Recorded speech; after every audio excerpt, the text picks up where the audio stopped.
Committee on State Affairs will come to order. Will the clerk call the roll? Betancourt, Birdwell, Hall, Hinojosa, Middleton, Parker, Perry, Schwertner, Saffarini, Paxton, Hughes. Here.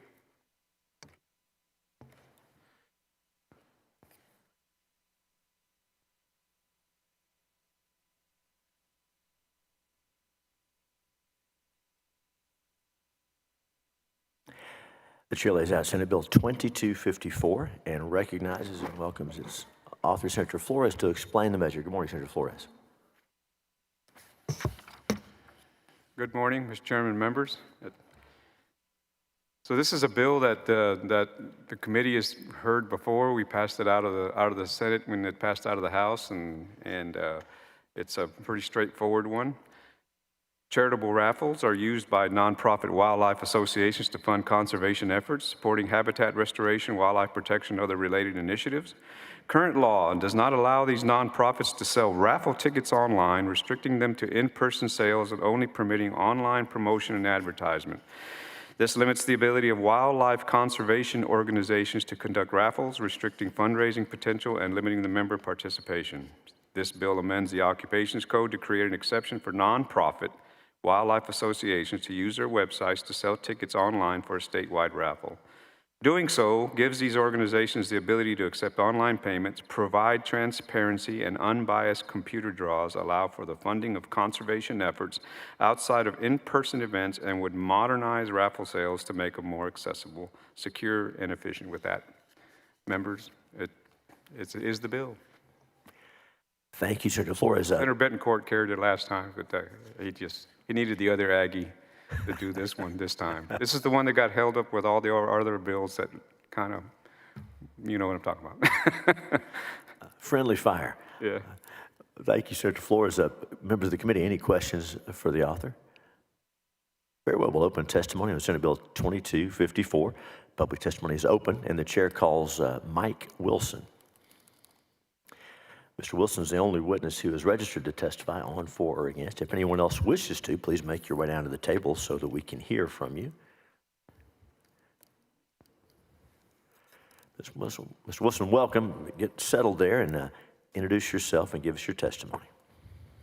Morning, Mr. Chairman, members. My name is Mike Wilson. I'm the Director of Fundraising for Ducks Unlimited. I'm here today in support of SB 2254. Ducks Unlimited is a nonprofit organization, leader in wetlands conservation in North America. Our mission is to conserve, restore, and manage wetlands and associated habitats in North America. These habitats benefit wildlife and other people. I'm here today on behalf of more than 50,000 Texas members and volunteers. Texas volunteers raised more than $8.8 million in revenue last year. The money was leveraged with our partners, private landowners, grants, donors to generate over $24 million for Texas conservation projects.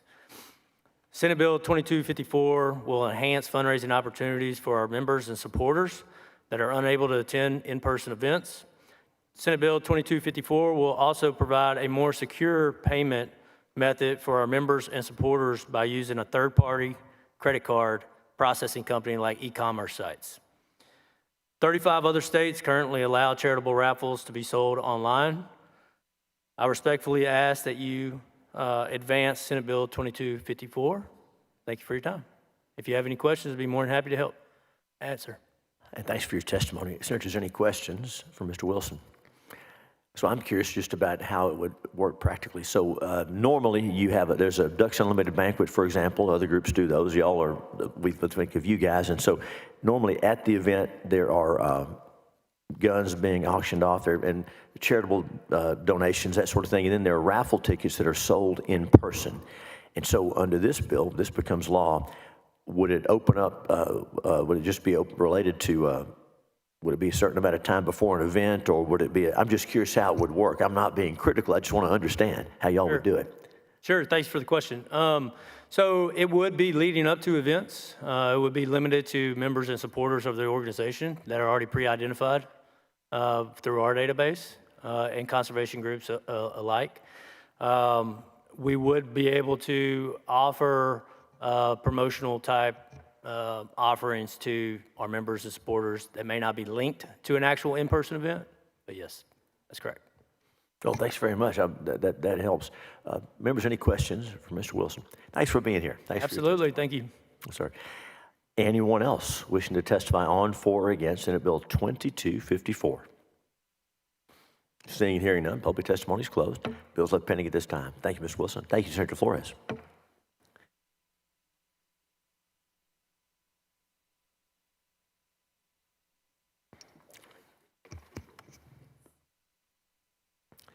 The chair now lays out Senate Bill 82 and recognizes its author, our colleague, Senator Hall, to explain the measure. Senator Hall. Thank you, Mr. Chairman. And I do have a committee substitute, and I'll be laying out the substitute. Senator Hall sends up the committee substitute and is recognized to explain the substitute and the differences. Okay, as I said, I will be laying out the committee substitute, which simply provides liability protection for businesses that recognize the right of individuals to protect themselves. Currently, under the law, if a business has a customer or employee injured during a criminal activity, a business can potentially be held liable for damages. Under this legislation, a business that chooses not to post a 30-06 or 30 sign would be protected from liability because they have allowed their customers to assume responsibility for their own safety. The bill creates a benefit for businesses by clarifying that if no such sign is posted and an incident occurs, a business has a legal defense against claims, helping to protect them from lawsuits. This bill simply adds a new statutory section and simply states this: if a business owner chooses to post a 30-06, 30 sign prohibiting lawful handgun carry by a license holder and a serious crime act does occur, then that posted sign becomes admissible evidence in the civil case. In this way, the bill supports business owners by giving businesses greater certainty in how their decisions may be interpreted under the law, promoting transparency and consistency. With that, Mr. Chairman, I'm happy to take any answers, any questions. And thank you, Senator Hall. Members, any questions for Senator Hall on Senate Bill 82? Senator Birdwell, you're recognized. Thank you, Mr. Chairman. I know the bill deals with businesses, and so there's certainly a concern for private property right. First blush does not cause me to disagree with the bill. I'm trying to think through some of the other aspects. Does the bill contemplate the precedent set for what happens in a private home that homes don't display a 30-06 sign, but if I'm injured at an event at a home, what's the precedent that this sets for that circumstance? Is the intent of the bill to eliminate the private property owner's ability to post the 30-06? No. Okay. And the answer is no to your first question. Okay. Well, I know the bill doesn't contemplate that, but you have to think second, third order of effects, because what I'm trying to contemplate is where's the balance between the property owner's right? Is it an implied? I may have to ask a resource witness, and I don't know if you have one from the Attorney General's office. Is it an implied contract that if I'm an individual that has concealed carry or permitless carry, go into a business with a 30-06 sign, am I accepting the risk? Is that the way the way law currently is structured, that I accept the risk of going in if something happens, and this is changing that risk? If it's a multiple shooting and I'm the first person shot, if I'm killed with the first bullet, and that's the first manifestation of the threat, is my right to sue different than people that may be threatened by the second, the third, the fourth, the fifth, because the manifestation of the threat is different in its timing. Those people would all be in the Have me- same, That's they'd- what I'm, all those people would be in the same category. they would all be in the same As- category? As we read the bill and having worked on the committee substitute.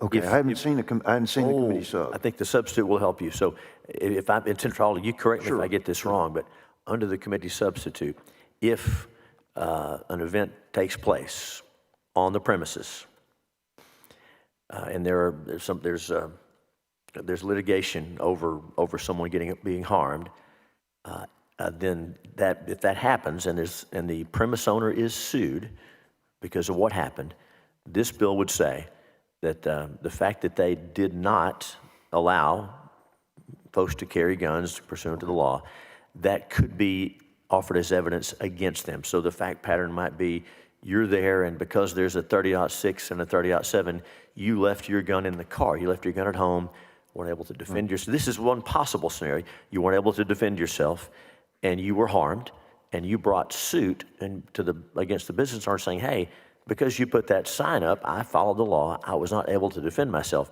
Correct. But for you putting that sign up, I would have defended myself.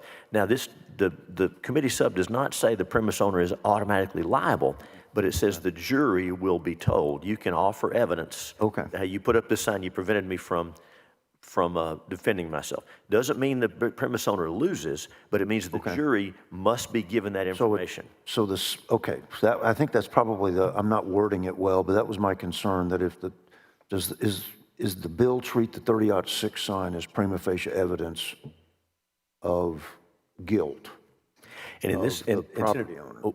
Go ahead. I wouldn't say it's prima facie evidence, but it's evidence that the jury will be given. And so, and it says under the sub, it's admissible as evidence in a trial on the merits in an action against the business owner in which the cause of action arises from serious bodily injury or death arising from a criminal act occurring on the property, and that evidence that the sign was put up supports a cause of action for injury. So it's evidence to show that it doesn't mean the premise owner loses, but it does mean this evidence will be presented to the jury. Okay, so it's only, but that's only for civil suit. The 30-06 sign is not, this bill doesn't treat that as a criminal act, or the property owner is not in some way criminally liable, but only potentially civilly liable if they hear the evidence. Senator, that's exactly right. Under the committee substitute, civil liability only. And again, we don't say who wins or who loses, but this does say that it's admissible evidence. It's admissible for the jury to see. Okay, all right. Thank you, Mr. Chairman. Did I get that close, Senator Hall, on the side? No, that's it. We're just looking at, as you well know, Oh, yeah. rights and responsibilities are two inseparable things. like Absolutely. Sides of a coin. Yeah. And just saying, if you're going to accept the right to do this, you've got a responsibility here. That's all it's doing. It's an option. It's opened up. It tries to recognize the rights of both sides. Because I've had the same thought as you every time I walk into a 30-06, which isn't often, but I was like, what happens if something happens right now? And that's what I think the bill's trying to address. But I wanted to make sure that we're respecting the right of the property owner to still post the Absolutely. sign. That's why we did it. Because I'm trying to make sure, you got to protect both rights, property and right of self-preservation simultaneously, and that's what I'm. Senator Birdwell, you'll recall that whole system with the 30-06 and 30-07 signs is designed to respect property rights and Second Amendment rights. It's supposed to strike that balance, right? And as Senator Hall, as you may all remember, back in 2019, the Senate passed Senate Bill 772. Senator Hall and I were both on that bill, Senate Bill 772, and that's the other side of the coin. That bill became law, and it says evidence of failure to forbid handguns. So let's say the same fact pattern, something takes place on the property, and a handgun is used, and someone is injured. If that person sues, the person who was injured sues the property owner, the fact that the property owner allowed legal handguns on the premises, that cannot be used against him. So we passed that in 2019. Senator Hall's bill today is the other side of that coin. Kind of the inverse aspect of it. Yes, sir. That's how is that fair to say, Senator Hall? Is that a fair characterization of it? Yeah. Right. Thank you, Mr. Chairman, for the clarification. So I appreciate the committee sub. Thank you, Senator. Okay. Any other questions for the author? And I apologize for interrupting, but Senator Hall's worked closely on this, and I wanted to make sure that I got my part laid out clearly. So if there's no other questions, we will open testimony on Senate Bill 82. And for invited testimony, the chair calls C.J. Grisham.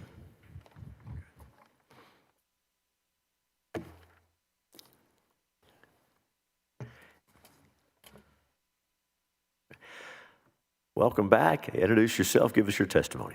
Mr. Chair, Senator Hughes, good morning. Welcome. Thank you, Mr. Hall, Senator Hall, for having this bill, and for the rest of the committee members. It's a good time to be here. First of all, please forgive my unusually ugly appearance. I'm going through some skin cancer treatment, so it's doing this to my face. I'd like to kind of address the Colonel's comments a little bit more. I'm going to deviate from my, I'm sorry. My name is C.J. Grisham. I represent Texas Gun Rights. I am in favor of SB 72. So I'm also a near absolutist when it comes to private property rights, and I don't think in any way that this undermines those. The bill is also very specific just to businesses. This is actually a small business protection bill, because if they don't post the signs, and there's numerous reasons why a business would not want to do that. One of those is, of course, if it's a small business, they don't have that kind of retail space to put up what's required for the signage necessarily.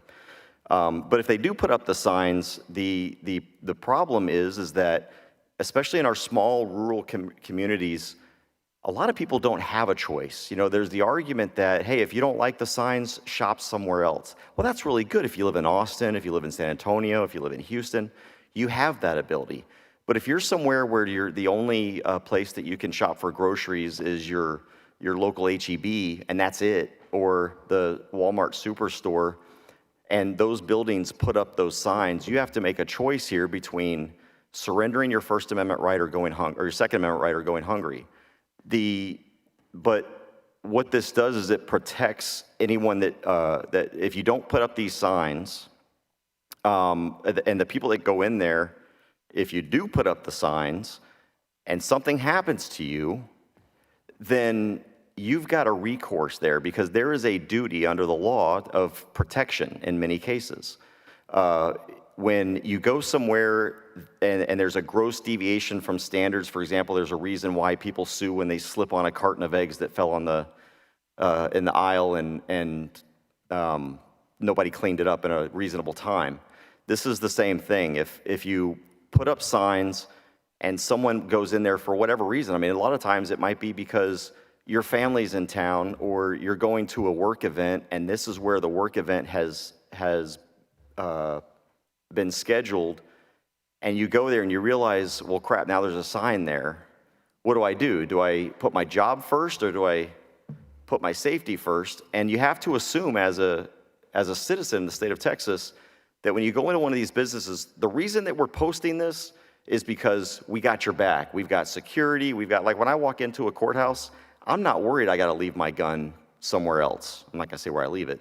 I'm not worried I leave my gun somewhere else, because there's plenty of deputies in there that if something happens, the likelihood of me being protected is pretty high. But what am I supposed to do if I'm forced to disarm? And again, I don't think this is a choice in many cases, because depending on the circumstances, I don't have a choice to go to McDonald's versus Burger King because one of the two has a sign up. It's also important when it comes to property rights that we understand that property rights are not uniform and they're not absolute, because you've got that bundle of sticks. There's what's called the right of control. That right of control is a right that it's shared between the property owner and the government, because they have to meet OSHA standards. They have to meet certain building code standards. They have to meet all of these kinds of things. So businesses are very frequently regulated anyway. What this does is now we're sort of saying that, hey, if you put these signs up, which you have a complete right to do, just know if something happens, because mass shootings and all these shootings are happening in places that put up signs or have laws that say you can't carry in there, you're increasing my risk just to survive, just to live, just to engage in business. And so I really think this is kind of a protection, because in some ways I think that a lot of these businesses, well, actually I know this for a fact because I talk to them. They're worried about the inverse. If I don't put up signs and somebody carries a gun in here and they hurt somebody, I'm liable. And I know that we've already passed the bill to fix that aspect of it, but like I think it was you, Senator Hughes, said that this is the other side of the coin. That's exactly what this does, is it does the exact opposite, where if you do put up the signs, you're actually putting up a little bit more liability if something happens. And again, the likelihood of that happening is very low anyway, but this protects those businesses and it protects the patrons who really don't have a choice about where to go. And with that, and subject to your questions, Texas Gun Rights wholeheartedly supports this bill. We thank Senator Hall for bringing it up. And if you have any questions, I'd be willing to entertain them. I do Second Amendment law for a living, so. Thanks for your testimony. Senator Birdwell. Thank you. Excuse me. Thank you, Mr. Chairman. Thank you, CJ. How does the bill, I only go into these establishments every once in a great while, but the 51% establishment that doesn't, if I recall, the 51% sign and the 30-06 sign are not congruent. They're So completely how would it, separate. right, so how would this bill affect those establishments that have to post the 51% sign? The way that this bill, the way I read this bill, it does not affect it at all. If you're a 51% establishment, that's a requirement to put up. It's not a choice. That's the government telling you to do something. This does not create liability for having a 51% sign. You're not going to have businesses going, well, I guess I'm not going to sell alcohol anymore.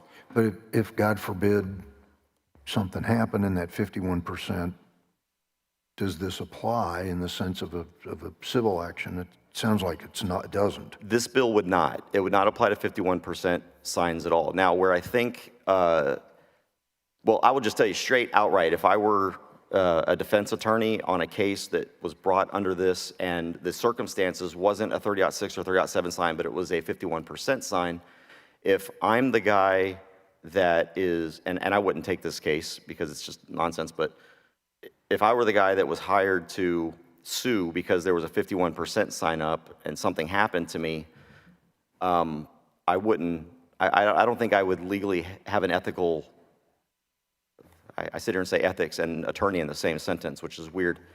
But I don't see an ethical attorney taking that case because that's not what this bill does on a 51% sign, unless, now I'll tell you this part. There are businesses, if a guy comes to me and says this was a 51%, I wasn't allowed to carry my gun in there, so I went in there, something happened to me, and then I go and I look on the TABC website that the only reason they put up that 51% was because they were trying to keep guns out, well, that's fraud because they're not a 51% establishment. And I believe I could use that sign as evidence that absent that sign that wasn't required by law because it's not a 51% establishment, then I'd probably have, I don't think under this bill I'd have a right of action, but I'd probably still have a civil right of action. It just, this bill wouldn't affect it. Okay. I know the bill doesn't affect the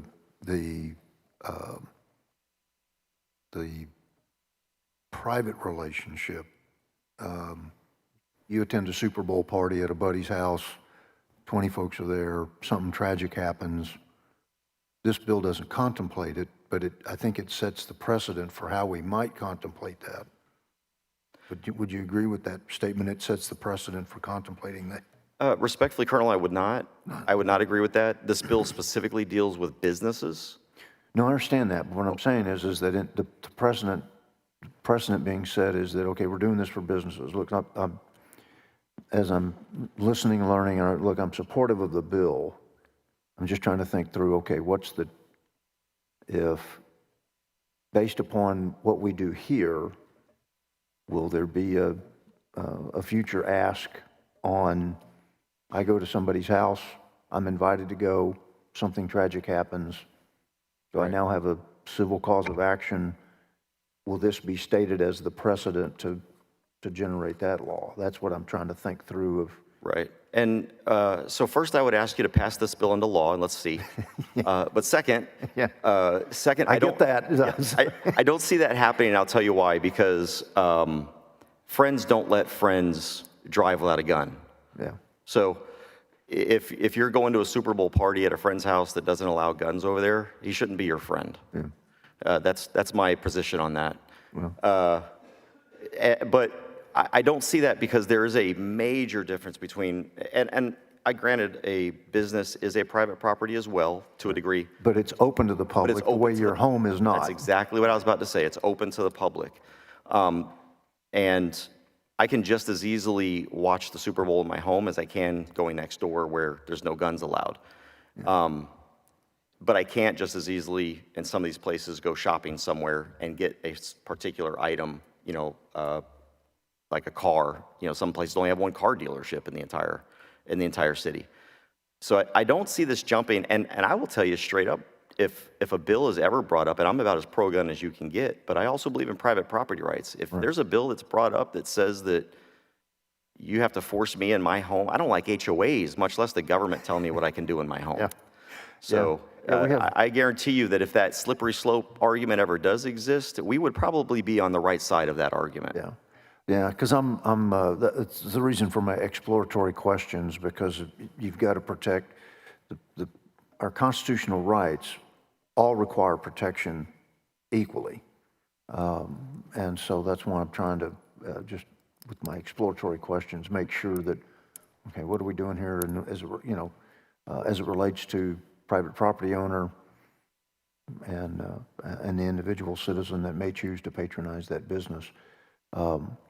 Because it's not exactly germane, but it is frustrating to have watched the previous 4 years and the hundreds, if not thousands, of Americans that have been injured by the willful allowance of individuals into this country that not only didn't come here lawfully, but two are fugitives from their own country. And those individuals that are now harmed because of sovereign immunity don't have the ability to. And so obviously in a business environment, you don't have a sovereign immunity case, but for those reasons, I certainly understand and support the concept of, hey, I'm patronizing your business, you owe me the safety and security related to that. But I'm just trying to make sure that have we explored all aspects of the private property aspect as well, so. Absolutely. And when I was looking at this bill and I'm trying to weigh, when we were discussing it as to how are we going to stand on it and private property rights, because we believe in those as well. We're not just a Second Amendment organization. We're a civil rights organization with a focus on the Second Amendment rights. Right. And private property rights play a very big part in that. I think the biggest issue here is what we really need to do, because you mentioned the last 4 years, is change this mindset that the only safe place is a gun-free place. Oh, yeah, yeah. People have a nasty we've got habit. to continue finding ways to disarm people, and that will just make us all safer. Right. People have a nasty habit of getting dead in gun-free zones. Right. So that's the mindset that we've got to fix, is just that making you a victim doesn't make you safer. Right. But the question of who decides what the gun-free zone is, because if it's the property owner that wants that, right, you still got to protect that, whether it's a individual, the small mom and pop, or the corporate, if a Starbucks wants every store to be, if it's a corporate decision, that's still their decision to do so. And I just wanted to make, in reading the bill, I wanted to make sure that we're not taking that choice from the business owner.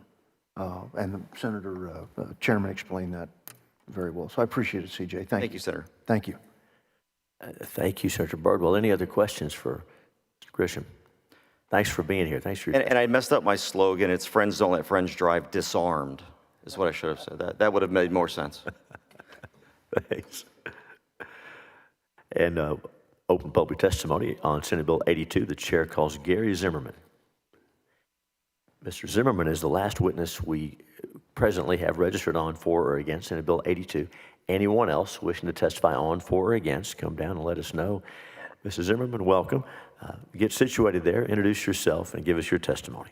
My name is Gary Zimmerman. I'm here to support Senate Bill 82. For those who haven't met me or know me, I am a licensed to carry instructor for 4 states, and as of last week, 6 counties of California, because California now issues non-resident license to carry. So as of last week, I can now do your shooting qualification for 6 counties in California. But I'm here representing myself today as just a Texas citizen. And I'm all about property rights. We all have rights to our property and what we can and can't do with them, whether it's a business that I operate, whether it's my home. However, what supersedes property rights is our right for safety, our right to self-protection, our right to defend ourselves against the enemies of the state or enemies of criminals. As one of the senators, Senator Birdwell, mentioned, the criminal aspect that's been coming across our border. We're on the border. Texas is a border state. We have a lot of that criminal activity coming across our border, and we have a right to protect ourselves. A little story, and one of the reasons I support this, and I've even seen the substitute bill on this that I fully support, is the fact that in an HOA, there was a time where an HOA had an HOA meeting, and they had it at a restaurant that had both the 30-06, 30-07 signs up. So I had a choice of either leaving my firearm in my vehicle and going to my HOA meeting and representing my family in our HOAs, or not going at all. So it's not just, as CJ mentioned earlier, employment, but HOAs, and Texas is infamous on our HOAs, have their HOA meetings at restaurants and various locations that have these 30-06, 30-07 signs up. And one time I had to choose, do I protect myself or do I hopefully leave it up to the restaurant there to protect me? And so I fully support this bill in its substitute, that this gives us the option. This puts them on notice that, hey, we have a right to public safety, a right to protect ourselves. This isn't about property rights. Thank you. And thank you for taking the time. Thanks for your testimony. Thanks for making that point. That hadn't come up before. Senators, any questions for Mr. Zimmerman? Thanks for being here. Thank you. Thanks for your testimony. Thank you.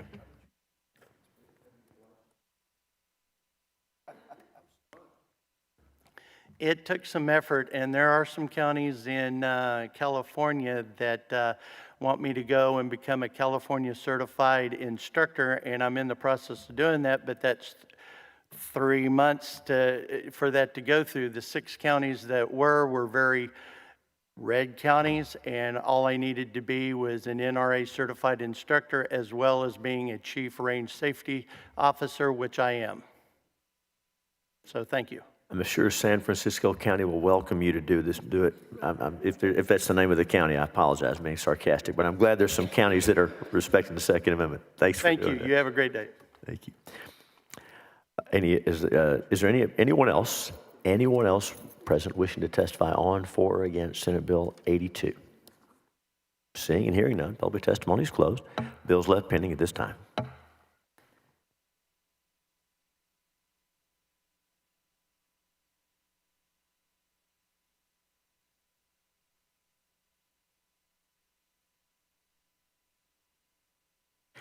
The chair now lays out Senate Bill 1988 and recognizes its author, our colleague Senator Hall, to explain the measure.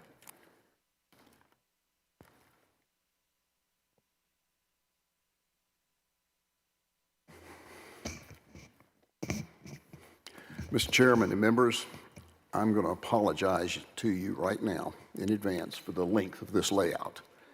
But I and those who know the details, even as they continue to evolve, are convinced that this organized crime scandal that has been operating behind the shield of being a Texas state government agency is probably the most serious breach of trust we have seen since the Sharpstown scandal in 1971 and 1972. I'm taking the time and taking your time because I want our members to be fully informed of what is known and what is evolving as the Rangers continue their investigation, and so that you can make a truly informed decision and not one just based on what you heard here and heard there.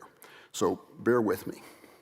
On Monday, February 24th of this year, based on what we knew at the time, I took about 20 minutes in the state affairs to lay out the history of the failure of the Texas Lottery to adhere to state law, including a detailed explanation of the rule changes and provision that makes it appear at best that the Lottery Commission has enabled private-public syndicated crime partnership led by a state agency, the Texas Lottery Commission to engage in a criminal conspiracy to defraud Texans.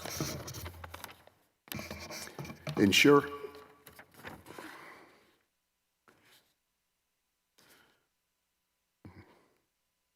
In 1991, after a great deal of discussion of concerns about access by children, gambling addiction, family suffering, and the inevitable crime that history has proven to be inherent to gambling, Texas established the state lottery. The legislature laid out very strict and intelligible principles to protect the public from fraud and abuse that the agency was clearly directed to follow. The legislature expected the agency commissioners and the agency executive directors to exercise strict control and close supervision over all lottery games connected in this state to promote and ensure integrity, security, honesty, and fairness in administration of the lottery. Unfortunately, they have failed miserably. Nowhere in the law is there found any loophole allowing the agency to write rules that were counter or inconsistent with the guardrails the legislature had so carefully crafted in writing the law. In fact, the legislature specifically prohibited the commission from adopting rules that would erode prohibitions on selling tickets to minors, selling tickets over the telephone, prohibiting electronic interface with lottery machines, and many other restrictions specifically stated by the legislature to protect the integrity of the Texas lottery. By the end of this hearing today, I pray that it will be crystal clear to everyone listening that the Lottery Commission has failed to uphold any of the principles of honesty and integrity it has been charged by the Texas legislature with protecting. Unfortunately, just the opposite has happened.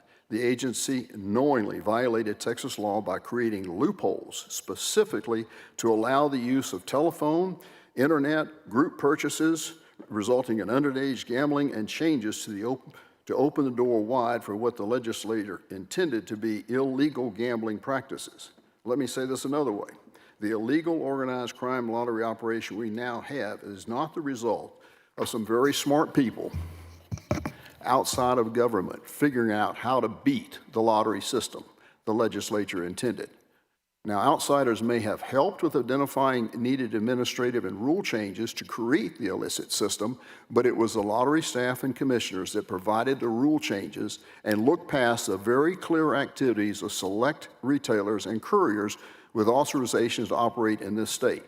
The commission knowingly made the rule changes to fit the courier ticket order narrative and then continuously denied that they had authority to stop the illicit courier operation, prevent minors from gambling, or the sweatshops dedicated to acquiring Texas lottery tickets with sophisticated algorithms designed to purchase every possible combination of numbers, which is almost 26 million, in about 72 hours.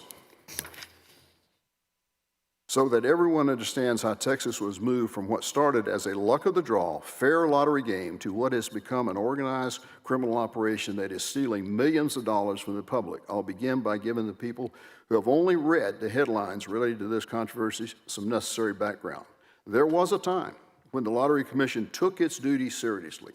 In November of 1994, long before the Lottery Commission began manipulating the rules, Scott Werner, police officer from New Jersey, bought 2 Texas lottery tickets for face value plus a surcharge of $1 each from a lottery courier called Pick a State in Pennsylvania.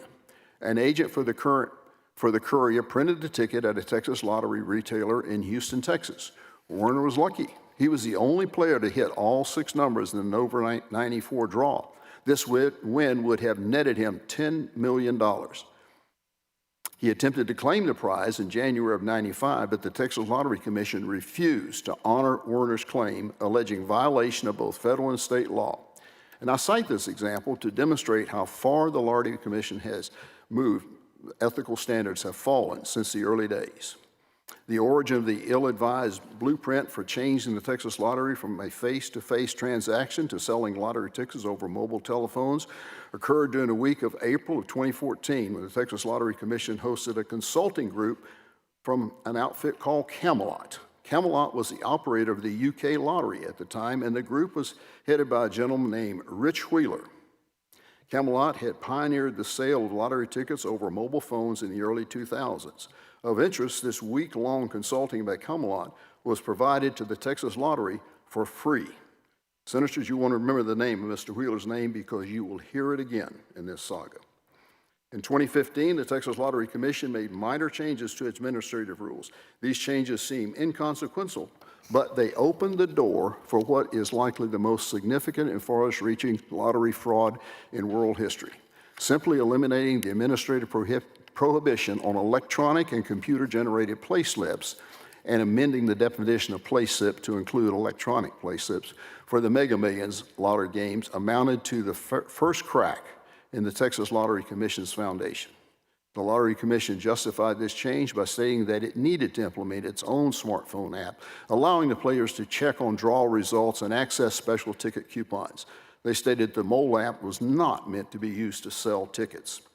The next consequential change to the Lottery Commission's administrative rules came in October 27. The Commission took the changes to the Mega Millions rules and applied them to another game, Powerball. Soon after, Lottery Courier Services began selling two products, and only two products, over the internet and via mobile apps in Texas, Mega Millions and Powerballs. The decision to market and sell only these two products is no coincidence. No other lottery games had similar administrative provisions. By making these changes, Lottery Courier Services covered themselves with a facade of legitimacy, and that facade was provided them by the Texas Lottery Commission. Again, the justification of this change was allowing the Lottery Commission to develop its own smartphone app for outreach to lottery game players.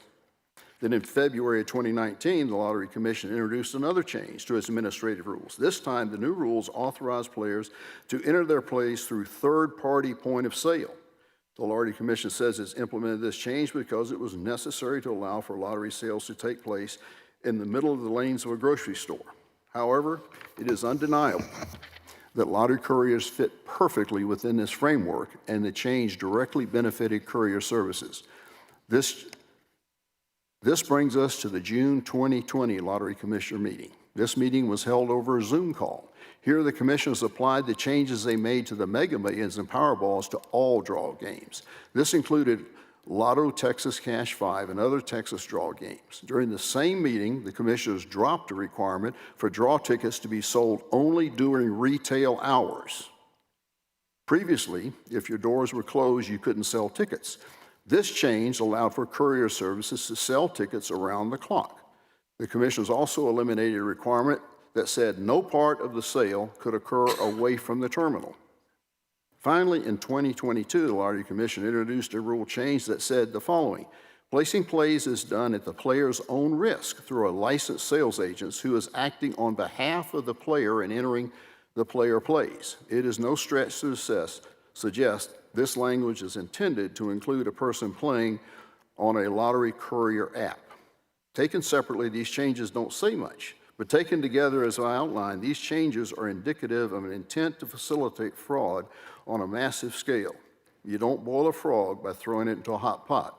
You put it in the pot and gradually turn up the heat, and that's what's happening here. Now let's move up to the $95 million Texas Lotto jackpot steal in 2023. A storefront called Hooked on Montana in Colleyville, operated by Rich Wheeler. Remember, Rich Wheeler now operates the operation in Colleyville. They sold the winning ticket. Wow, let me repeat that, Senators. Hooked on Montana, the so-called retailer store in Colleyville that processed the $11 million ticket, was owned by no other than Rich Wheeler, the same Rich Wheeler of Camelot that I mentioned earlier.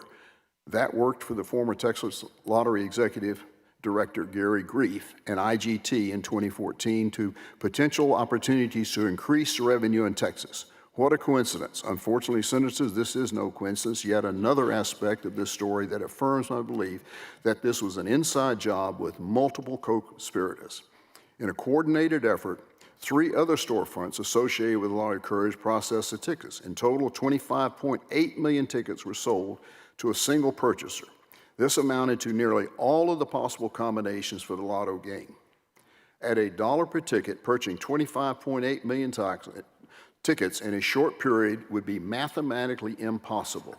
Assume you had 100 people who wanted to work together to buy each number combination for the lotto game, and assume it only takes 10 seconds to fill out, purchase, and print a lottery tickets. It would take those 100 people 10 months and 17 days without sleep or rest to purchase the 25.8 million tickets. Since the number of lotto tickets are drawn twice per week, a coordinated group effort to buy 25.8 million tickets would be mathematically impossible in that amount of time. But because of the courier services, it was possible. In under 72 hours, the 4 brick-and-mortar locations associated with couriers churned out nearly 26 million tickets. This was only possible using multiple iPads with preloaded QR codes and numerous lottery ticket terminals. And how did these groups get the ticket terminals? They asked the Texas Lottery Commission to send them to them by the dozens, and the commission didn't ask any questions. The couriers got all the terminals they needed, and it didn't raise an eyebrow. And if you're asking where the money came from to buy the almost 26 million tickets, then you're already ahead of the Lottery Commission, because they never ask. The Lottery Commission never asked about the source of the wire transfers. It has been widely reported that the money to purchase the tickets that covered all the combinations to rig our lottery came from a company called Colossus Bets in the UK. What is not known for certainty is who gave them the money to place the $26 million bet. It's my understanding that investigators are looking into this, and I have great confidence in their ability to get to the bottom of the mess. It ends up being true, if it ends up being true, as some sources have suggested, that's a portion of the money used in this crime came from funds stolen from a church in California. All involved should be punished to the maximum for such a crime. Then on June 16th in 2023, an attorney representing a company called Rook, Texas, think of that name, Rook, Texas, delivered the winning tickets to the Lottery Commission. The company had only existed for 2 weeks. This is June. This is months after the lottery had taken place, but they're the ones who had won it. Rook, Texas transferred the money to a bank account outside the United States, which was probably routed through China. After that, the trail goes cold. This likely represents the most lucrative money laundering operation ever uncovered in exchange for $25.8 million. The winners netted at least $57.7 million in addition to other winnings on tickets that matched 5 out of 6 tickets. Not only did the winners clear their ill-gotten gain, but they also doubled their money. The Lottery Commission ignored the legislature's intent, changed the rules to benefit criminals, shipped ticket terminals to the criminals, and then handed over the winnings. The winners used stolen money to buy the tickets. The courier companies were the middlemen between the groups, and at best, Lottery Commission officials were deliberately indifferent. At worst, they were co-conspirators in the vastest financial crime since Enron. Thankfully, the Lottery Commission has made my layout easier by providing, and this was just before the February meeting, a Cliff Notes version of their illegal activities in a press release they provided on February 24th. 2025. If you remember in the Finance Committee, they repeatedly said they could not do anything about the couriers, and all of a sudden, magically, before our hearing, they did this to convince legislatures they had seen the problem and are proposing to take corrective actions. A copy of the Legislators Commission press release has been sent to each office, and on page 2, you'll find 13 bullet points of violations of statutes or rules they created and have allowed to continue for years, and they're now changing them. And I'm not going to read all those in there. You'll see them in the list. It's what created lobbies. This press release, which is actually as a confession of wrongdoing, came out after repeated discussions with the agency over the past 3 years between my office and the commissioners on why the agency was not exercising its authority to regulate the lottery couriers operating in the state. It came after repeated inquiries and discussions during the summer and fall of 2024 with the Sunset Commission, where the agency denied it had the authority to regulate the process and that it needed the legislator to take the action on the issue. It came after the executive director and 3 commissioners under oath testified on February 12, 2025 before the Senate Finance Committee that they did not have the authority to take any action on the illegal activities until there was legislative action. Those denials were no less than outright lies. And it only came after the commission on February 14, 2025 requested, but before they had received, an attorney general's opinion on their authority to take action against the activity. It came after countless media reports of the corrupt activities of lottery courier services and the manipulation of the results of the lottery winning in 2023. It even came after our Lieutenant Governor personally visited one of the licensed retail establishments of the courier service and after extensive negative press covering this activity.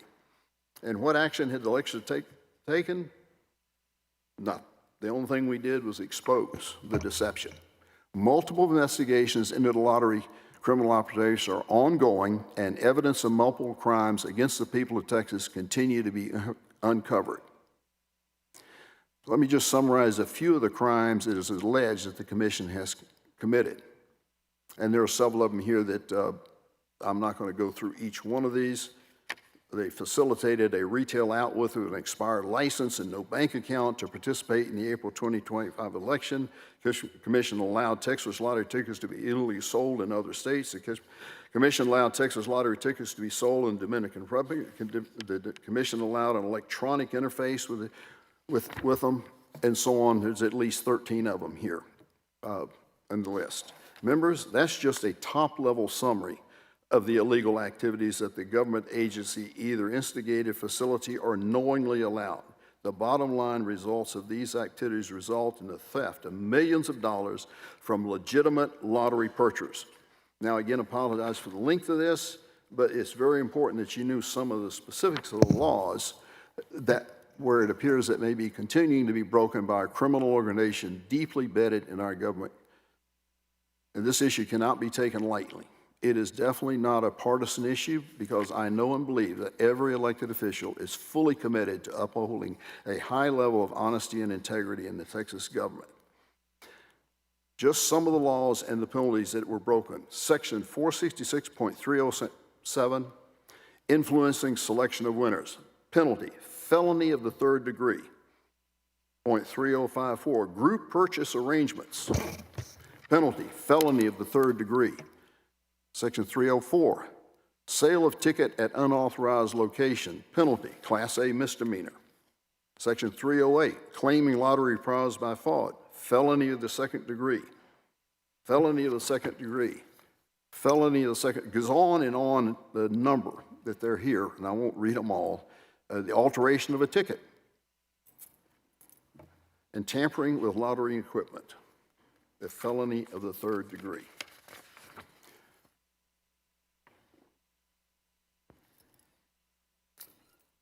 And there are more and more conspiracy, a felony of the third degree or Class A misdemeanor. It is a well-known fact that gambling, and the lottery is gambling, always attracts a culture of corruption.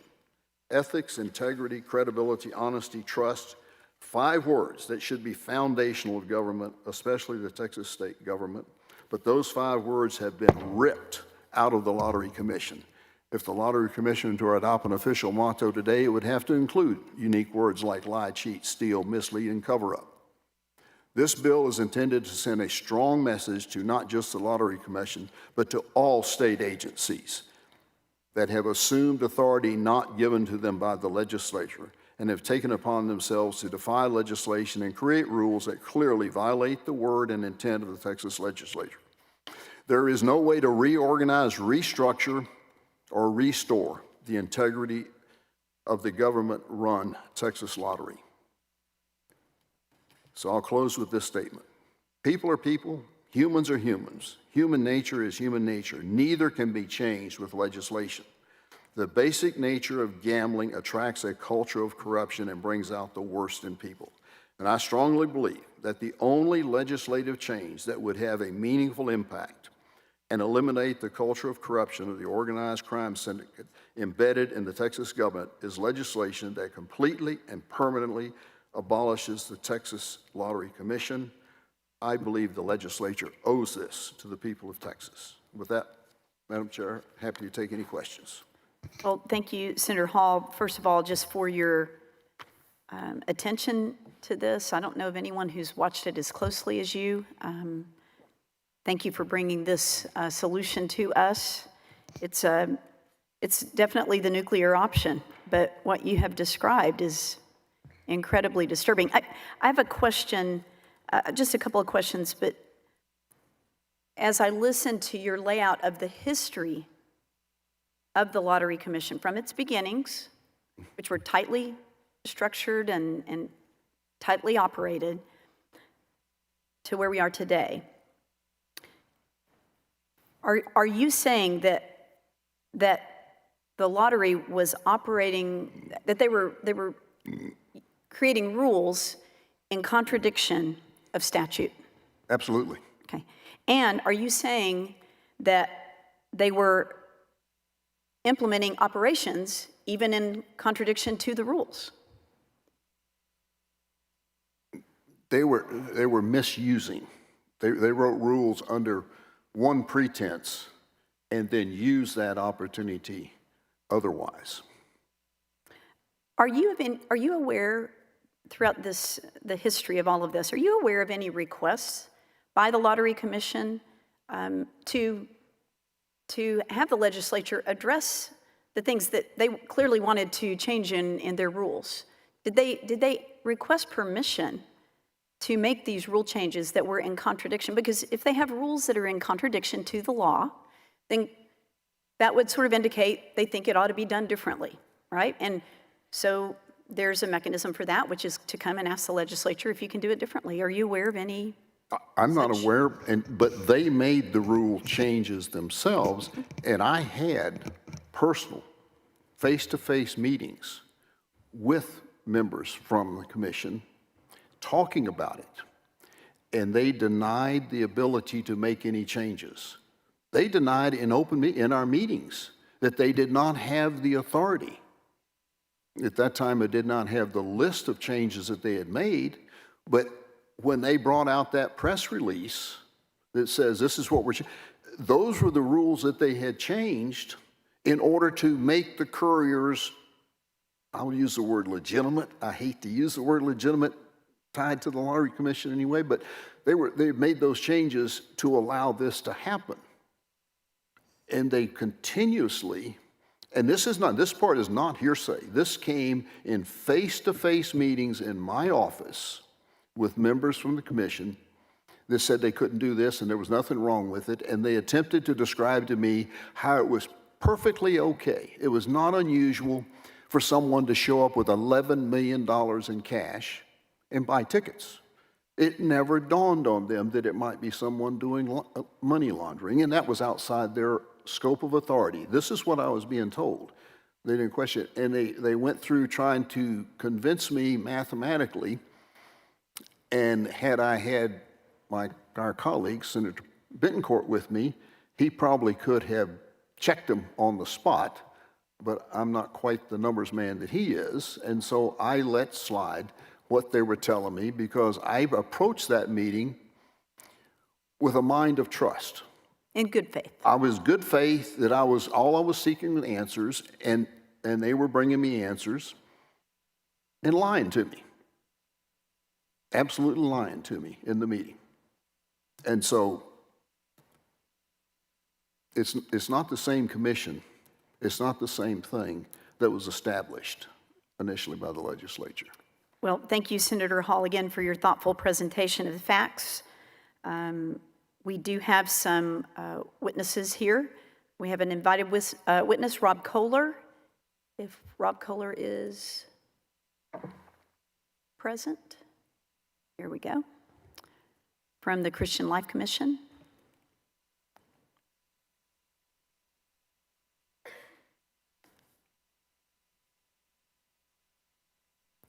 Thank you. Have a seat at any of those chairs. And go on and introduce yourself and your position on the bill, please. Absolutely. My name is Rob Kohler. I'm here representing the Christian Life Commission of the Baptist General Convention of Texas, testifying in favor of the bill. I represent folks that have been against this idea of the state getting between its citizens and having in between the two a game of chance since day one. Leaders like Weston Ware and Phil Strickland walked around this building 40 years ago and talked about what can happen if the state turns to this as a revenue mechanism. I'll be happy to answer some questions that Senator Hall brought up, but what I provided to the senators is really what this discussion should be about, and it's where the sales come from. You know, when we started the lottery back in '90, the discussion was around, to fund education, whether they were going to raise sales tax or go to a lottery. It was thought at the time a sales tax was going to be too regressive, and that a voluntary non-regressive tax would make more sense and fund education. Now, I know everybody around this question faces people back home that, as far as public policy decisions, people of the state feel like they were misled whenever they were told that it was going to solve education. What I provided to you, and I'd like to walk through real quick, is where the sales are coming from. Because the idea that it was a non-regressive enterprise, I think when you see this data, it would actually make a sales tax blush as far as regressivity. The top of the page, the first page, at the top of the page, we take a picture of the top selling house districts in the state of Texas in fiscal year 2023. The number one selling house district was Representative Campos. Their per capita income is $26,414. They did over $102.9 million in sales out of that house district, which contributed about $25.2 million to the education budget. As you can see, the top five, all those per capita incomes are relatively low. That bottom group, we take a picture of the wealthiest house districts in this state. And just for comparative purposes, the number one wealthiest is Representative Morgan Myers. Their per capita income is $104,418. In that district, they did $24.3 million worth of sales, generating 5.9. So when you look at where the sales are coming from, areas that per capita income is low, compared to where wealthy districts, it's coming from the folks who can least afford it. The next page, what we tried to do is for each Senate district on this committee, we identified 2 House districts. And we tried to get in your Senate districts, high per capita income House district and a low per capita income for comparative purposes. So that second page is census data. This is per capita income. As you can see, to the left, that's the lowest. That's Senator Zaffarini's House District 80, where the per capita income is right around $20,000. And then going over to the right, far right, is Senator Parker's district, House District 108, where the per capita income is north of $100,000. The third page, we take a picture of education characteristics. The red line is less than a high school graduate. In Senator Zaffarini's, it's right around 30%. And then on the far right with Senator Parker's district, it's well below 3%. And then we take a picture of bachelor's degree or higher. The next page, we look at the voting age population and Hispanic and African American. And then the next page, we take a look at income characteristics as far as households living in poverty, as well as those receiving supplemental security income. You can see in the districts where the per capita income is low, these numbers are higher. One of the biggest drivers in the poverty numbers that's not presented by legislative district is SNAP. So what we do is we graph that, and you can see this is an estimate. We used a formula trying to quantify it that UT Dale used once upon a time. And in Senator Zaffarini's district, you can see there's $70 million coming in estimated. And then comparing that to Senator Parker, we're right around 20. Then what we do is we superimpose the Texas lottery sales. You can see to the left in Senator Zaffarini's district, HD 80, they've got right around $70 million of sales versus Senator Parker's district where it's right over 20 million. The red line on that graph is the revenue. And then the next page we plotted as a percentage of per capita income. And you can see without a doubt it is a regressive enterprise where over 2.5% is coming out of HD 80 and less than 1% for Senator Parker. Senator Parker HD 108. The next page is probably the most telling. It's the last page in the packet. We break it down by lottery sales, our lottery products. The green line up at the top is scratch tickets. All the other products that the Texas Lottery offers is down below. This enterprise is about scratch tickets, which is impulse purchases with immediate gratifications. They're selling $100 scratch tickets now in convenience stores. They've gone from the price of a Snicker bar at $1 to the most expensive product in the store. No matter what decisions are made regarding the lottery, selling $100, selling $50 scratch tickets that by their characterization are impulse purchases with immediate gratification need to stop.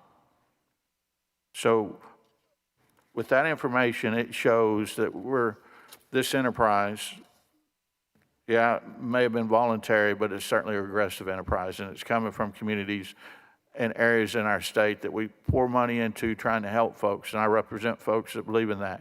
But at the same time, it makes no sense of putting $70 million in a district in the name of helping them and then tricking them out of $70 million the same year. So that concludes all I had to say. Thank you. Members, any questions for the witness? I have one question. On the first page, in the far right column, you have the estimated contribution to education, which was sort of the stated goal of the lottery initially.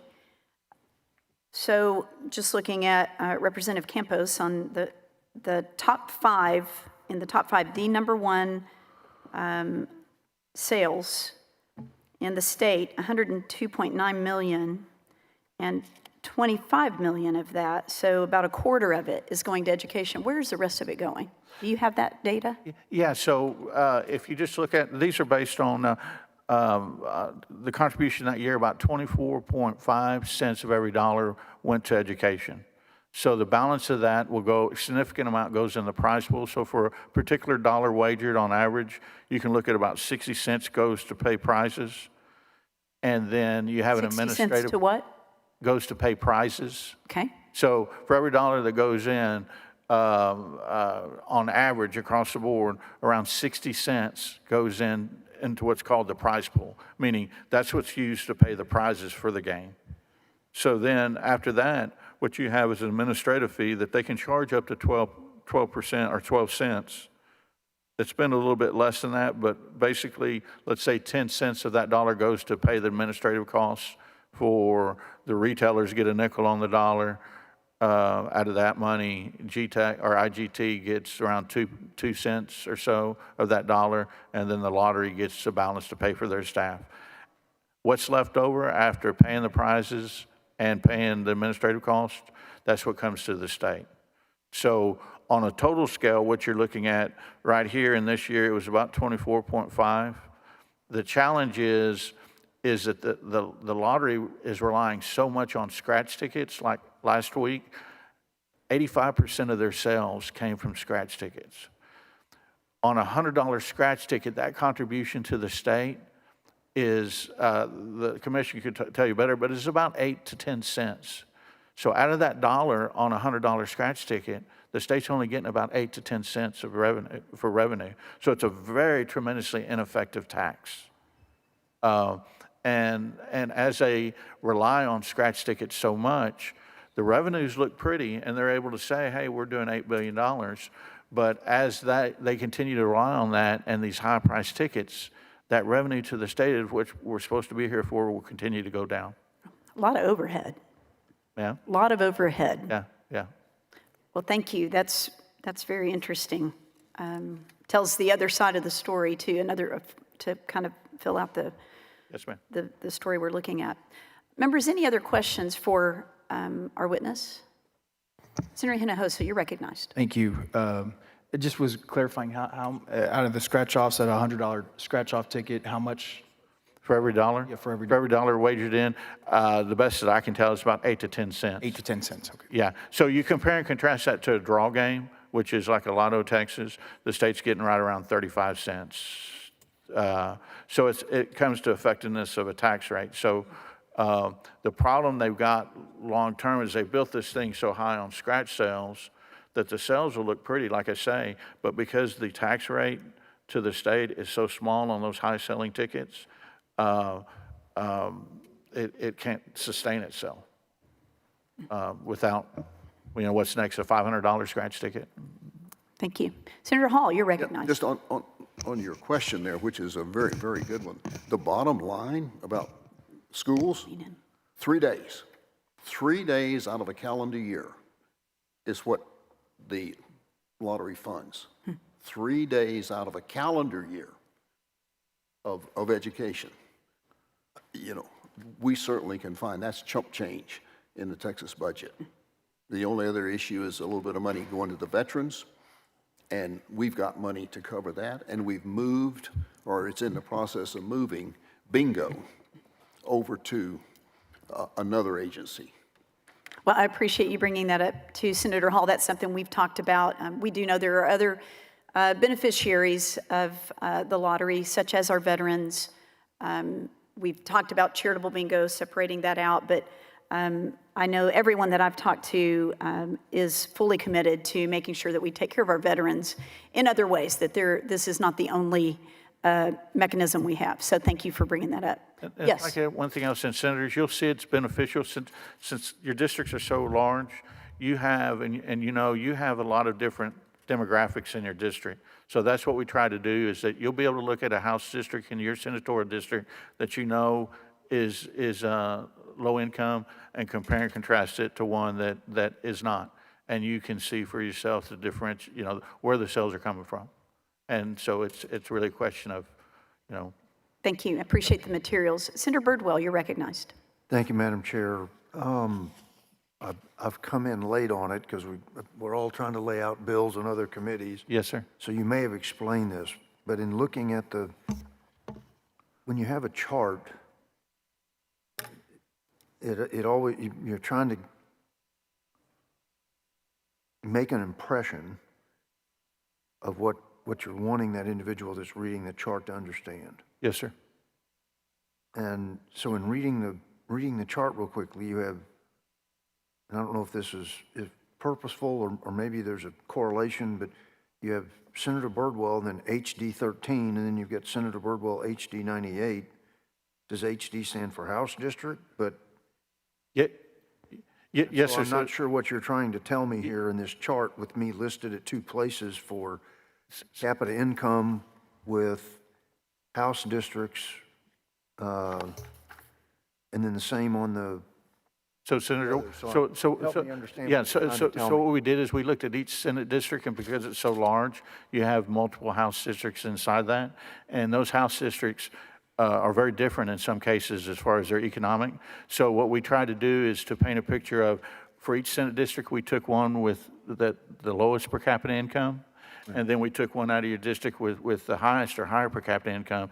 That way you could see how they fall and compare and contrast them. So for each senator on this committee, we did that. So we took the one scenario in your district and then the other, and then we plotted it. So you can see for those two in your instance, that first is sorted by per capita income. So your where's your, okay, so your House District 13, which that was Representative Orr. Right. So you can see their per capita income is right around 24,000. And then we took a picture of Campriglione's HB 98 that's also in your district. Right. And you can say their per capita income is 70,000. So when you look at that on the back couple of pages, then you can actually look at lottery sales and you'll see the differential between the two. Okay. And did you, since I came in after your testimony again, Yes, sir. support or against the bill? We are in support of the bill. Oh, okay. Yeah, and what we're simply pointing out is that where the sales are coming from, we were told as a state back in 1990 that opposed to sales tax, which everybody thought was going to be regressive, that this enterprise is really would make sales tax blush as far as regressivity.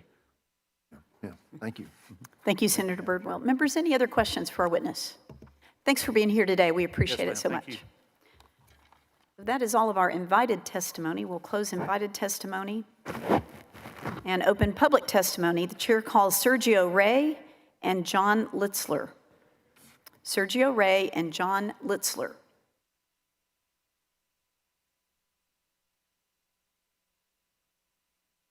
And come on up and have a seat in any place that you would like.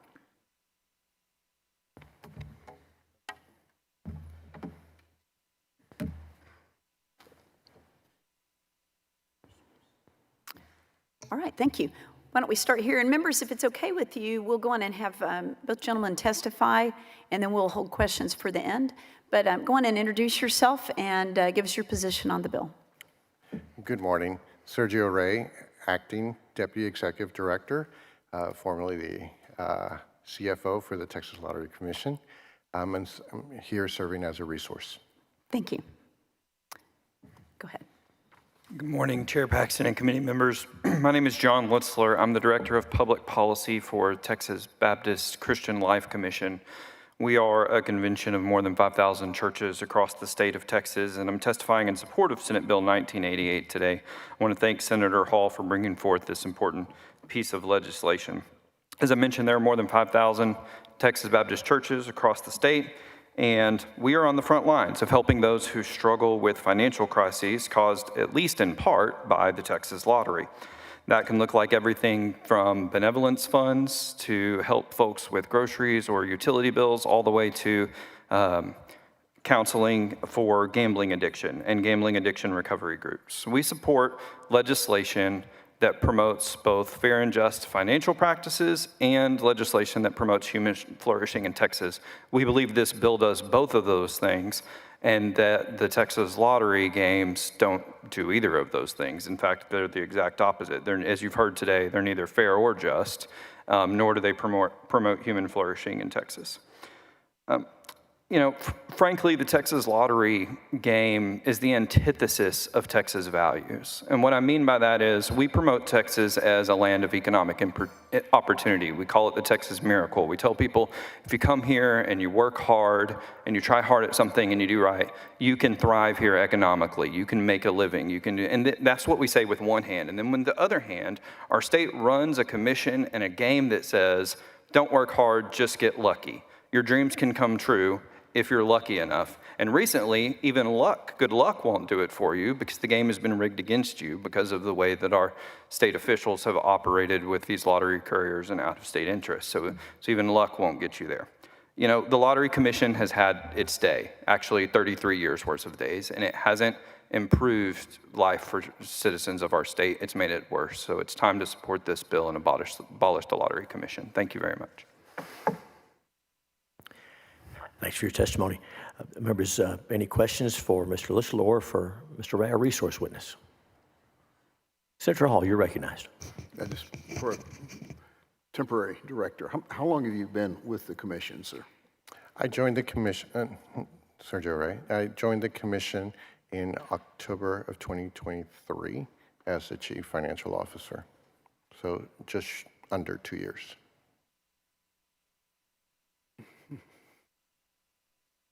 Okay, so you're a fairly recent hire in the Yes, sir. commission in there. From the time that you've been there, you have any thoughts on how all of this nefarious activity could be going on and no one saw a problem with it within the agency?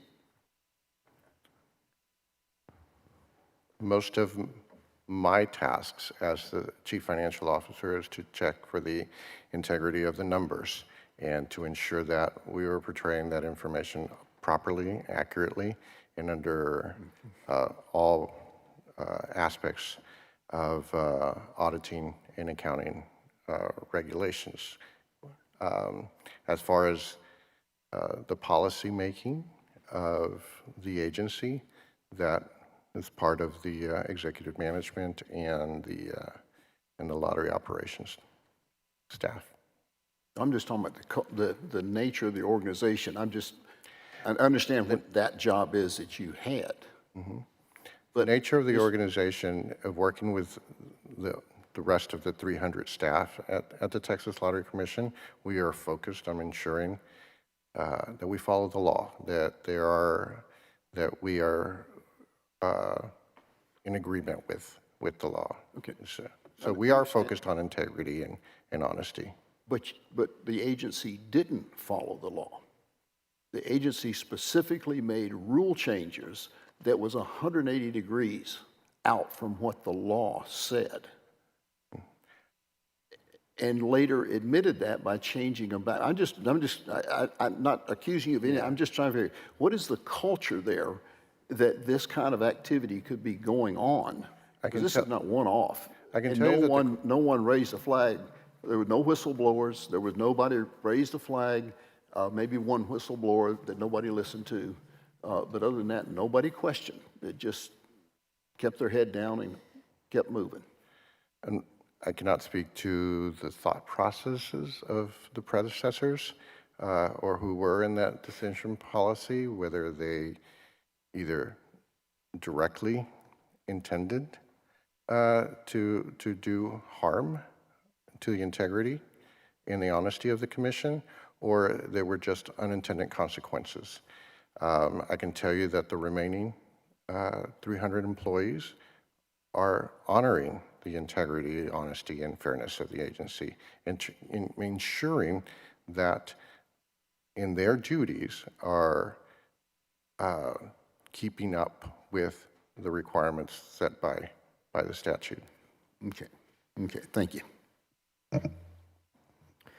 Thank you, Senator Hall. Senators, any other questions for either of our witnesses?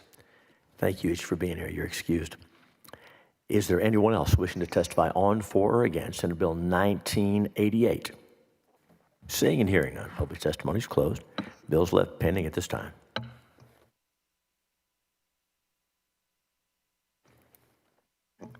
The chair lays out Senate Bill 1807 and recognizes its author, our colleague Dean Safferini, to explain the measure. Thank you, Mr. Chairman.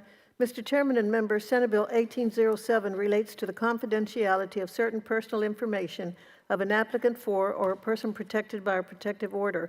It is a companion to House Bill 793 by Representative Symphonia Thompson, which was passed by the House unanimously on Friday. Accordingly, Mr. Chairman, we would like for this bill to be left pending and then to exchange it with the House committee when it is referred, with the House bill when it is referred to this committee.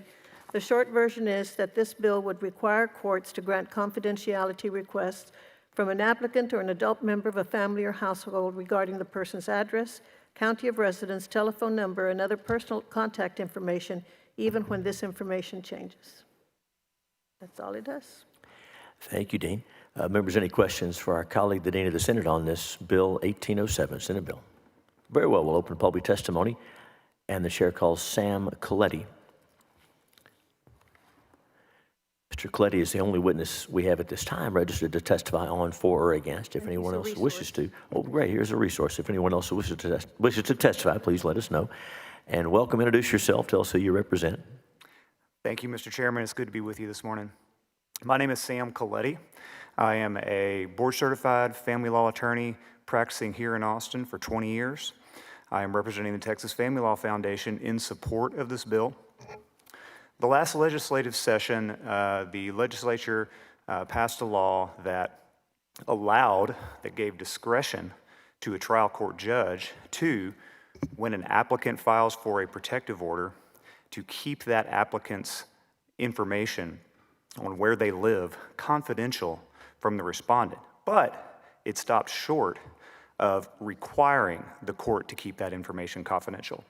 This is a simple, straightforward bill that would correct that, and instead of leaving it discretionary, it would in fact make it mandatory for the court to protect the applicant's information from the respondent. Certainly this is a bill that supports the survivors of domestic violence, and it also is a matter of access to justice. And I would urge this chamber to support this bill. Thanks, Mr. Coletti. Members, any questions for our witness on Senate Bill 1807? Thanks for your testimony. You're excused. Is there anyone else present wishing to testify on, for, or against Senate Bill 1807? Seeing and hearing none, public testimony is closed. Bill's left pending at this time. Thank you, Mr. Chairman and members.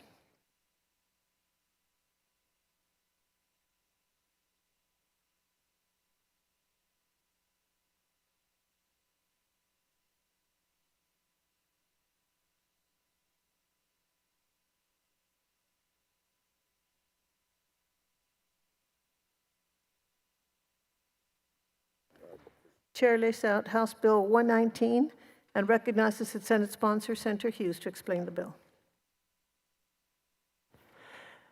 Thank you, Madam Chair. House Bill 119 is the companion to Senate Bill 1845, which is passed unanimously out of this committee. As you'll recall, the bill enhances transparency by requiring lobbyists for foreign adversaries from countries such as China, Russia, or Iran to register with the Texas Ethics Commission and bans them from accepting payment, protecting state policies from foreign influence. Working with a number of stakeholders on the bill to make sure it accomplishes its intended purpose, and that's what the bill does. Again, we previously heard Senate Bill 1845. This is the House companion, and thanking you for your time, I'll yield. Thank you, Mr. Chairman. Are there any questions? If not, the floor is now open for public testimony for House Bill 119. Is there anyone who would like to testify on, for, or against House Bill 119? If not, public testimony is closed and the bill will be left pending. Thank you, Madam Chair. Chair lays out House Bill 130 by Representative Bonin and recognizes its Senate sponsor, Chairman Hughes, to explain the bill. Thank you, Madam Chair, and I thank you and each member and excellent staff for working with us to hear House Bill 130, Representative Bonin's bill, companion to Senate Bill 2429, which was heard before this committee some weeks ago and passed unanimously. This is about foreign adversaries like the Communist Chinese government. Again, our adversaries are not the people. We are for the people who are so often being oppressed by these governments. But the Chinese Communist Party, chief among them, is our sworn enemy in so many ways. We wish that weren't the case, but it is. And that's why we have to recognize the threats coming from them. And so, in fact, bipartisan legislation backed by leaders of the House Select Committee on the Chinese Communist Party and the Senate Homeland Security Committee was introduced in 2024 to ban China's largest genomics company from doing business in the U.S. after years of warnings from intelligence officials that Beijing is gathering genetic information about Americans. So much of this information is offered to people voluntarily when they sign up to have their background checked and to find relatives, and it's become very popular and for good reason. But the access to data that's being given to these companies is pretty remarkable. So House Bill 130 makes sure that genetic information of Texans is secured, in particular genome sequencing data. It requires medical and research facilities, as well as companies and nonprofit organizations, to make sure that Texas genome sequencing data is secure through the use of encryption and other cybersecurity best practices. It prohibits access to genome sequencing data by individuals located outside the U.S. unless authorized by the Attorney General. And it also requires annual certification of compliance with these regulations and allows civil penalties and private causes of action against those who break the law. We have a committee substitute, just like in Senate Bill 2429. On the suggestion of Senator Hall, and Madam Chair, if you'll send that up, thank you. Senator Hughes sends up the committee substitute for House Bill 130, and Chair recognizes him to explain it. Thank you, Madam Chair. Senate Bill 20, the committee substitute, upon Senator Hall's wise suggestion, makes sure that those companies are not able to sell genomic information of Texans in the event of bankruptcy. And that's what the substitute does, and I'll yield. Thank you. Are there questions of the author, of the sponsor? If not, public testimony is now open for House Bill 130 and its committee substitute. Is there anyone who would like to testify for, on, or against House Bill 130 or its committee substitute? If not, public testimony is closed, and House Bill 130 and its committee substitute will be left pending. Thank you, Madam Chair. 581. Please. Chair lays out House Bill 581 by Representative Mary Gonzalez. Chair recognizes the Senate sponsor, Chairman Hughes, to explain the bill. Thank you, Madam Chair. So much work of this committee for a long time, not just this session, has been about protecting children and protecting children from the new and unspeakably dangerous threats that they face and parents face online and from expanding technology. Technology can be a wonderful tool. We have to make sure we all know children have to be protected in this process. So Representative Gonzalez sends us this bill will close a loophole in current state law caused by the emergence of deepfake technology. Of course, we know that a deepfake is a realistic photo or video generating using artificial intelligence to mimic the image of another person. This technology lets bad actors create depictions of people conducting actions they did not do and did not consent to. I might add, Texas was the first state, and before the feds, legislate about deep fakes a few sessions ago. Right now, because the technology is so new, we have not statutorily caught up with what's happening. And so right now, providers of websites or tools that use deep fake content don't have to verify that the user is over 18 years of age or has verified parental permission. The website also doesn't have to verify that the faces or the person being artificially added was at least 18 years old, and if the person consented to having their face and image used by users on the website. Members, this is a sensitive and unpleasant topic, but we're talking about the creation of sexual images, sexual material. It's artificial. Our laws are aimed at images taken of people, and we especially protect children in those cases. But for artificial intelligence, there's no protection for children, and so you get it. Images can be created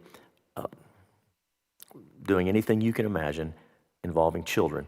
That's a real gaping hole in Texas law, and this bill will address it, and that's what the bill does, and I'm happy to yield. Thank you. Are there questions of the sponsor? If not, the floor is now open for public testimony for House Bill 581. Chair calls Brady Gray. Brady Gray.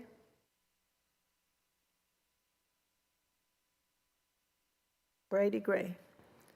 Is there anyone else who would like to testify for or on against House Bill 581? If not, public testimony is closed and the bill will be left pending. Thank you, Madam Chair. That concludes our posted agenda.